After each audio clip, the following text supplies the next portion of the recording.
আসসালামু আলাইকুম ভিউয়ার্স। আমার হাতে যে নাড়ুটা দেখতে পাচ্ছেন এটা আমি তৈরি করেছি ফ্ল্যাক্সিড অর্থাৎ তিসি দিয়ে। তিসি কিন্তু অনেক উপকারী একটি বীজ। এই বীজ কিন্তু আমাদের শরীরের অনেক রোগের প্রতিষেধক হিসেবেও কাজ করে থাকে।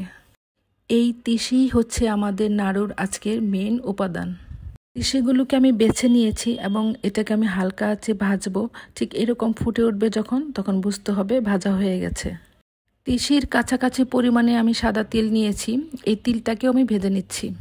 সাথে নিয়ে নিচ্ছি কিছুটা চীনা বাদাম, এটা আগে একটু ভাজা ছিল, তারপর আরেকটু ভেজে নিচ্ছি। সাথে দিয়ে দিচ্ছি সূর্যমুখী ফুলের বীজ। উপকরণগুলোকে মিডিয়াম আঁচে একটু ভেজে নেব। সাথে দিয়ে দিচ্ছি কিছুটা মিষ্টি কুমড়ার বীজ।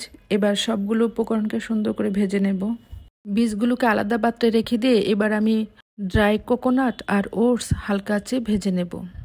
আমি এখানে চিনি ব্যবহার করছি না, তাই 7-8টি খেজুর নিয়েছি। খেজুরগুলোকে বীজ ছাড়িয়ে কিছুক্ষণের জন্য পানিতে ভিজিয়ে রাখবো। কিছুক্ষণ পর চুলায় প্যান বসিয়ে তাতে 1 টেবিল চামচ পরিমাণ ঘি দিয়ে দিচ্ছি আর দিয়ে দিচ্ছি সামান্য পরিমাণে খেজুরের গুড়। এবার গুড়টা মেল্ট হয়ে আসলে সেই ভিজানো খেজুরটা দিয়ে দিব আর সাথে দিয়ে দিব কিছু পরিমাণে পানি। খেজুরগুলো গলে যাওয়া পর্যন্ত নাড়তে থাকবো। তিসি এবং তিলগুলোকে একটা গ্রাইন্ডার জারে নিয়ে গ্রাইন্ড করব, তবে মিহি গ্রাইন্ড হবে না, একটু দানাযুক্ত থাকবে। তারপরে এগুলোকে একটা পাত্রে ট্রান্সফার করে নেব।